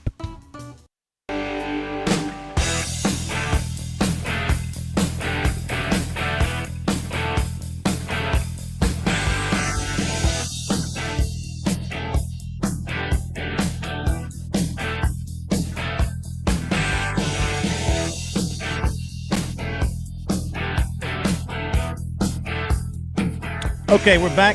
Sports Talk Media Network. A couple of more notes here from David Hood, covering the Clemson practice today, said the punt return group was led by Antonio Williams, but Tyler Brown, Bryant Westco, Chase Bird, Clay Sweeney, T.J. Moore, they were all in there. Running backs, Adam Randall led the running back drills, Keith Adams Jr., Jarvis Green, David Eziomumi, Haynes, that would be Jay Haynes, who's coming back from a torn ACL. He was in a green jersey. And then freshman Gideon Davidson. All right, just a few notes from practice. Anything you want to say as we go into Dabo? He tells an interesting story. You want to hear this about part of the reason they brought Hunter Helms back, and he referenced back when Trevor Lawrence was playing quarterback and how they had gotten down to a situation that Hunter Renfrow was going to be the emergency quarterback for the Tigers. So he tells that story and a couple of other good stuff. But here's what Dabo had to say a little bit earlier today as the Tigers got ready to open up preseason camp. And now it's go time. We got a good plan as far as how we go about our business and how we ramp up practice-wise today, Friday, Saturday. We won't go more than 3 days as far as on our legs. At a minimum every fourth day. It will be might just be meetings. We'll do something, but not necessarily on the field. So, for example, we got this week Thursday, Friday, Saturday. Sunday is just meetings. There won't be any practice. We'll go Monday, Tuesday, Wednesday. Thursday will be a all meeting day, and we'll have a little team, outing, and then Friday, Saturday, Sunday will be pictures. I think we're doing fan day. Are we doing that? Be a donor event. A donor event. Okay. So we're doing that, and then we'll get into that last week of camp. So we got a good plan to get them ready, and these first between now and next Wednesday is what we call acclimatization. So it's all structured, and I'm looking forward to it. It's going to be a lot of fun. Got a good group, got a lot of energy to them, got a lot of good experience. We've got a lot of work to do. Coach, you already had a great quarterback room. Now Hunter Helms is back. How did that all come about, and what does he bring to the room? Yeah, I mean, Hunter just, he wants to coach, and when he left to go play last year, he told me that, and I said, well, just when you get done, let me know. And so he was coming back as an intern, honestly, I didn't even know he had another year of eligibility. Why not put him? Why not have him on the roster, right? Like, he's coaching. I mean, he's doing the Paul Tyson. He's in staff meetings. He's in all the coaching mode. But we'll keep him lathered up too. I mean, he's a pretty experienced kid who's played some football that really doesn't need a lot of reps and could go and execute at a high level for you if you had to have him. So we really love our quarterback room, but it's just kind of, like I said, one of those things, kind of kick yourself if you didn't. Again, I've been there, right? Like, I mean, the national championship in 2018, I love to tell everybody and remind everybody, we had Trevor Lawrence, Chase Bryce, and my third team quarterback was Hunter Renfrow. And my fourth team was Will Spires, the punter. That was our roster. So that's where we were. In fact, in the Syracuse game, when Trevor got knocked out, because I had moved that week, I moved Hunter to the quarterback room and Will, took him out of the receiver room, and I'll never forget Hunter coming up to me when Trevor got knocked out and chased up. He goes, "Does this mean I'm the backup now?" I said, "Yeah." I said, "I just hope you don't have to throw it to yourself." But anyway. Takeaways from the big weigh-in yesterday, anybody that stood out to you? I mean, there were a bunch of kids, honestly, that stood out. I could tell that the guys have really bought in. There was a lot of guys that have changed their bodies. A guy like Strozier, he's really, you can just obviously tell he's thicker. How about Cade Klubnik? Yeah, he's 175 pounds when he got here. He's 212 yesterday. He looks great. He'll probably settle out in that 208 range, 209, when he gets through camp. But he's got a great foundation going into camp. And we had a bunch of linemen that looked really, really good. A guy like Capehart, man, he looked all. There was a bunch of guys that really jumped out to me, and it's just obvious that they've really been committed. Because again, you don't just show up on a day like that and be elite. You got to do a lot of work to get to that point. And I think our entire team really bought into what they had to do individually to come back and not necessarily be the final version, but the best version of themselves since they've been at Clemson. And, so it's a good group. Just to clarify, Jay Haynes, what are reasonable expectations for him? Could he be available one day? Yeah, that's all up to the medical team. He's in green. He and Armand and Ari, and they're again all doing great. But I mean, I don't know. I mean, it just depends on. We got to get out there and get going and get practicing. But he's in green right out of the gate, so that means he's in practice, and it'll be up to the doctors and medical team when they say, hey, he's full go.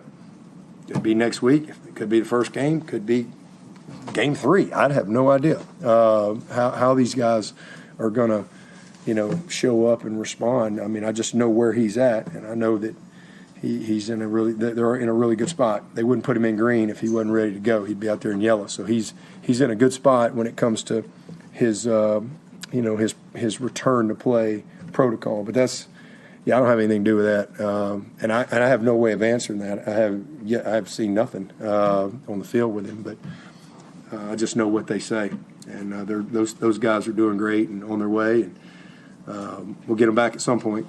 So they're day to day.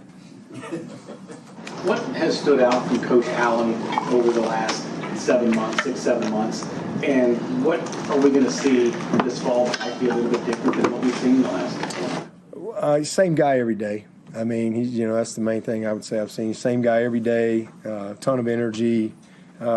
He's incredibly organized, incredibly passionate about what he does, and I just think he's done an awesome job creating the buy-in with the staff, leading the staff, and just really leading the defense and setting the tone for what it needs to look like. So.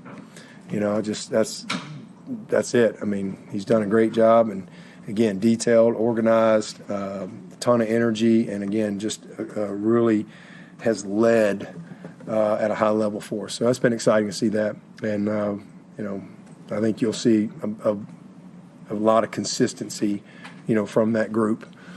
Certainly got a tough opener. It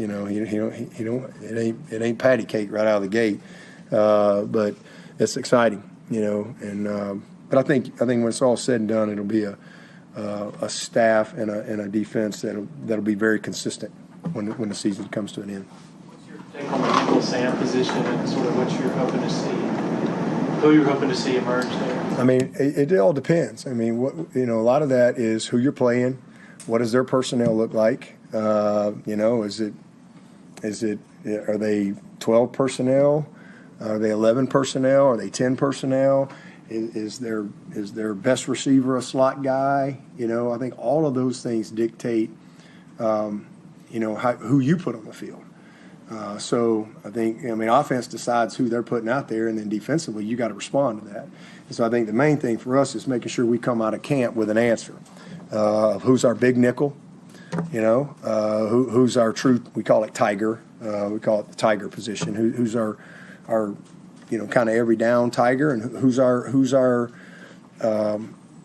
best cover tiger, what I would call a true nickel corner, if you will. So I think it just all depends on who you're playing and what to make. But we need answers, and we've got to have some flexibility, and I think that's been something we've talked a lot about in the spring, and they've worked hard on, and the good news is we got a lot of really good candidates, a lot of good depth, and a lot of options for whatever presents itself to us to be able to game plan appropriately. Just to expound on Jeremiah, TJ and Peter talk a lot about his work ethic, just in terms of being here by the morning, being at 8 p.m. How much is he going above and beyond what you would expect? If everybody worked like Jeremiah Alexander, this would be the easiest job in America. I mean, he's unbelievable. I mean, and you just pull for a kid like that. Like, his commitment is, like, here's what's expected. Here he's up here. I mean, he's just a phenomenal young man. Great parents. He's a graduate already, and he's got 2 years of eligibility. And I'm excited. I'm so glad he's here. We've got he gives us we needed another veteran guy. We got a lot of young guys. We needed another real veteran guy. Even though he hadn't played a lot, he's had some injuries and stuff. But man, he is just he has truly been committed, and he's been above and beyond in everything that's been asked of him. And so excited to see him get out there and get to work. And we need some depth. We know what we got in Sammy and Wade, obviously. Those guys are proven guys for us here. And, man, Jeremiah has done everything he can within his power to give himself the best chance to go compete. Learning a new system, being in elite shape. He's just a grinder, man. The guy wants it. And he's one of those type of people that you really pull for because he's done the work. Okie dokie, there you go. Dabo Swinney from earlier today, and all of it is up on our website, SportsTalkSC.com, plus some Clemson players talked after practice. We'll get that up a little bit later on. And today I talked to only got a chance to talk to some defensive assistant coaches at South Carolina, so we'll have that coming up. And I talked to several players. And one note is that Nick Harbor said that he is faster now than he was last year. Wow. He told somebody he can run up to 24 miles an hour. He's been clocked at 24 miles per hour. He's going to have a big year. This Labor Day weekend, be there to write the next chapter of the Cookout Southern 500. Clear, set sail. NASCAR Playoffs weekend at Darlington Raceway, August 30th and 31st. Get your tickets now at darlingtonraceway.com.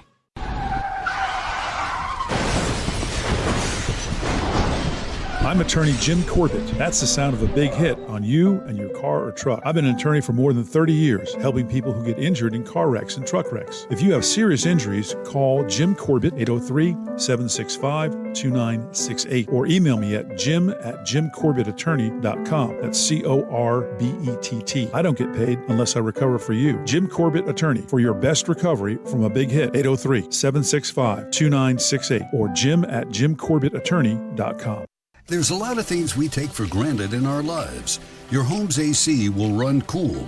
Your drive-through coffee will be hot. And the car will start when it's time to take your kids to school. It's when things don't go as planned that you start thinking about who to call and where to turn.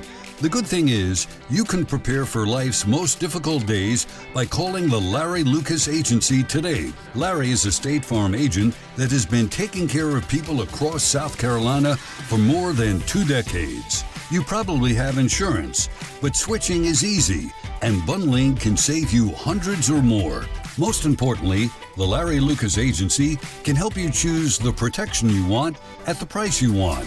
All backed by South Carolina's #1 home and auto insurance company. Visit LarryLucasAgency.com today or give Larry a call at 803-799-1998. Like a good neighbor, Larry Lucas State Farm is there. You've put in the work for your education. The extra early, extra late, extra work. That's because you understand education opens doors to better pay, better opportunities, and a better you. Being educated about playing the lottery is no different. It helps you be a better player, one who knows when to play and when to take a rain check. The lottery's a game, so let's keep it fun. Learn more at sceducationlottery.com/betteryou.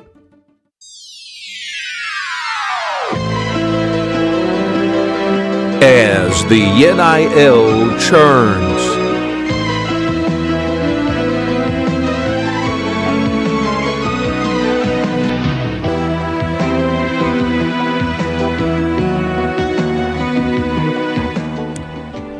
Time for another edition of the very popular As the NIL Churns here on Sports Talk.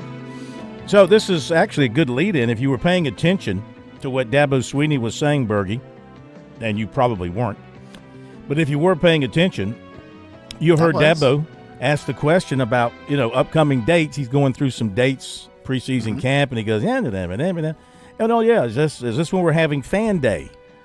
And you could hear in the background, I'm sure it was Ross Taylor go, no, that's for donors only. Donor day, yes. So my point is, what used to be, good old-fashioned family fan day, come on out and get autographs for free and visit with the coaches and mingle with the players and the players. I can remember in the good old days when things were good. That's why they were called the good old days. Like at Clemson when they were so popular coming off their early national championship successes. They'd have the players sitting at tables around the stadium and the line would wrap around the stadium. Sure. on Fan Day. It's Fan Day. Giving back. Now it's Give to Us Day. Yes. Give. Hey, it's now business. If they want to stay in business, you got to give them the money. You got to dig deeper. It's on you. Really, it is on you, the fan. And so, this statement coming out today from the College Sports Commissioner, Brian Seeley. He's the CEO of the College Sports Commission. The College Sports Commission will enforce the settlement as written. Pay for play will not be permitted, and every NIL deal done with an athlete must be a legitimate NIL deal, not pay for play in disguise. So what do you think of that? That's almost comical. First off, who is the College Sports Commission? What power do they have? Who runs this? And secondly, do they actually honestly believe that a legitimate NIL deal is not, even if it's legitimate, is not pay for play? Well, the committee, the commission that you asked about is for real. The CSC. I mean, they're empowered to try to by whom?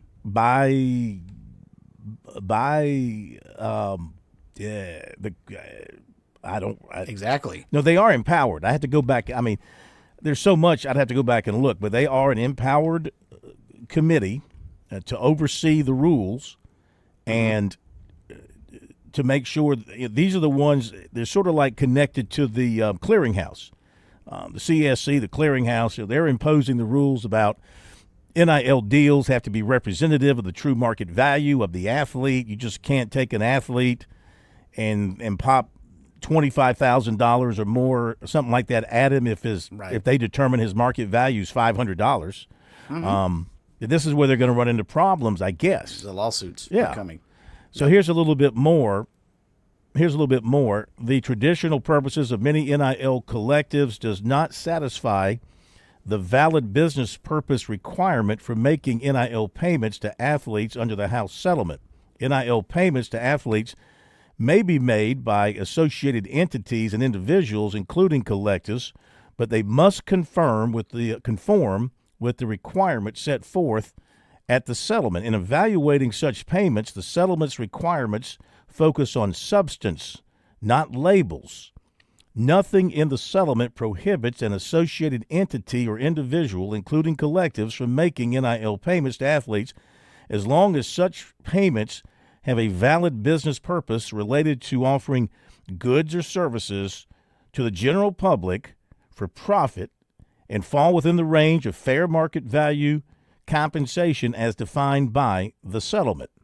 Whether or not payments to the athletes by collectives are permissible under the settlement will be evaluated on a case-by-case basis, first by the CSC, then by a neutral arbitrator if the CSC determination is challenged by the athlete.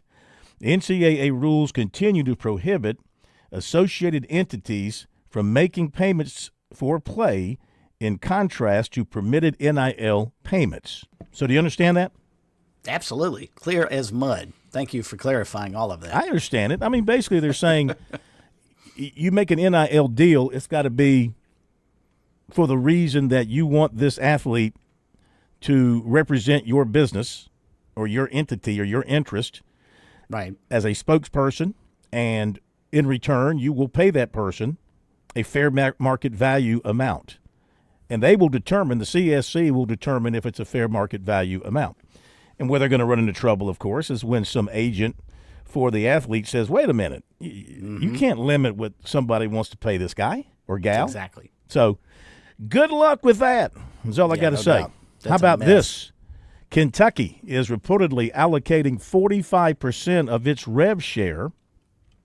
Now, just for the uneducated, which would likely be many of you, the rev share is the $20.5 million. That's not NIL. It's two different things. There's rev share. Consider two buckets. There's the rev share bucket. There's the NIL bucket. The rev share is $20.5 million that schools participating can set aside for this year. And that rev share will go up every year. It'll be more next year. So Kentucky is allocating 45% of its rev share cap, $9.2 million to the men's basketball team. That leaves 55%, or about $9.2 million from $20.5 million. Carry my 2, minus my 3. How much is that? About $11 million left over. Yeah. So that'll go for their football and their other sports. Mm-hmm. Mark Stoops says the football team is still in a position to compete. Sure they are. On another note, this is from Mitt Winter, the attorney who writes about all this stuff. On another note, many SEC basketball coaches are not happy with their rev share budgets. I understand, and I bet you can also throw Brad Brownell into that category as well. You beat me to it. Because he's going to be looking at – I was thinking about this the other day when I saw this story. If Dabo and football are going to take 90% of that $20 million. 86. Okay, so that leaves 14%, which is I had it right on the even number. So at 10, let's just for the sake of argument, at 10%, there was going to be about $2 million left to be spent out there. So let's say basketball and every other sport at Clemson is going to get somewhere in the neighborhood of 4. There's just no way. These schools can. How's Brad Brownell or Lamont Paris and these teams? How are you going to contend with a school like Kentucky that's going to throw $10 million at its roster for basketball? Well, if I'm doing this correctly, so we all know it's been reported and confirmed and verified that 86% of Clemson's share rev is going to football. Mm-hmm. 11% is going to men's basketball. That's been stated. So if I've done this right, 20.5 times 11%, that's $2.25 million. Does that sound right? Does that make sense? Mm-hmm. So that is what would go to Clemson men's basketball, $2.25 million. I mean, it's already well known. I say well known. We've been told, heard from others, that women's basketball at Clemson is getting 0. And I guess baseball is going to get some. I mean, there's not much left. If 86% is going to football, 11% is going to men's basketball, that leaves you 3% to divvy up. And what about all the new sports that they have just added here recently? Softball, gymnastics, not to mention, as you pointed out, baseball, women's basketball. I mean, Clemson clearly has a model in their athletic department, and it's football, and then everybody else, good luck. Yep. Now, listen, I will say there's a lot of examples of athletes using their NIL money for philanthropic stuff. Missouri's Damon Wilson donated over $10,000 to a youth football program in his hometown using his NIL dollars. So, I mean, hey, that's to be applauded. And I also saw – yeah, that's great. Yeah, I just saw another tweet, another post. Let's see if I can – and I think we reposted it. Somebody here locally, one of the athletes locally, one of the South Carolina or Clemson guys, if I could find it, did the same thing, gave money back to their high school, like $10,000 to their high school. And if I can put my eyes on it, I'll tell you. But anyway, whoever it was, I mean, that's good. And I think that is to be applauded by anybody who does that. So there are some good things about it. Good things are a lot of people are making a lot of money, and then again, they're also willing to give back to their community. Okay, that'll do it. Thank you, Bergie. Thank you, Plummer. Yes, sir. Have a great night, everybody. We'll see you tomorrow.